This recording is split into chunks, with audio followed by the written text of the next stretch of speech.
कभी कभी मन नियंत्रण का अभिनय करता है, पर शरीर सत्य बोल देता है। आवाज स्थिर रह सकती है, चेहरा गरिमा बनाए रह सकता है, दुनिया हमें मजबूत देख सकती है, पर शरीर जानता है। यह है भगवद गीता हिमांशु के साथ। आज हम अर्जुन के शब्दों पर विचार करेंगे। सीदंति मम गात्राणि मुखम च परिशुष्यति। अर्जुन कहता है, मेरे अंग शिथिल हो रहे हैं, मुख सूख रहा है। यह केवल काव्यात्मक वर्णन नहीं है, यह उस मनुष्य के शरीर की प्रतिक्रिया है जो असहनीय आंतरिक दबाव से गुजर रहा है।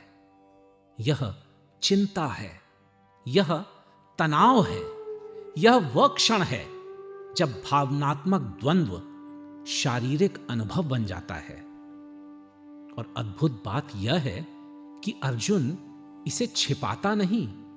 वह वीरता की भाषा के पीछे नहीं छिपता। वह यह नहीं कहता मैं ठीक हूं। वह अभिनय नहीं करता। वह स्वयं को देखता है और अपनी अवस्था का सत्य बोलता है। यही अपने आप में एक शिक्षा है, क्योंकि हम में से बहुत से लोग पीड़ा से कम और उसके नकार से अधिक कष्ट पाते हैं। हम शक्ति का अभिनय करते हैं, जबकि भीतर शक्ति थकान में बदल चुकी होती है। हम कहते रहते हैं मैं संभाल लूंगा, जबकि मन बिखरा हुआ होता है। हम आगे बढ़ते रहते हैं, साहस से नहीं, आदत, अहंकार या निर्णय के भय से। गीता टूटने का महिमा मंडन नहीं करती, पर वह टूटन को अपमानित भी नहीं करती। वह दिखाती है कि अर्जुन जैसा महान योद्धा भी कांप सकता है। यह हमें विनम्र बनाना चाहिए और करुणामय भी। यदि अर्जुन कांप सकता है तो मानवीय नाजुकता असफलता नहीं है, यह यात्रा का हिस्सा है। पर इसका दूसरा पक्ष भी है। अपनी अवस्था की जागरूकता अपनी अवस्था के सामने स्थायी समर्पण नहीं बननी चाहिए। यह कहना कि मैं चिंतित हूं ईमानदारी है, पर यह कहना कि इसलिए मैं कभी कर्म नहीं कर सकता पलायन बन सकता है। गीता हमें जागरूकता से स्पष्टता तक और स्पष्टता से कर्म तक ले जाती है। इसलिए पहला कदम कर्म नहीं है, पहला कदम है सत्य जागरूकता। नेतृत्व में यह बहुत महत्वपूर्ण है।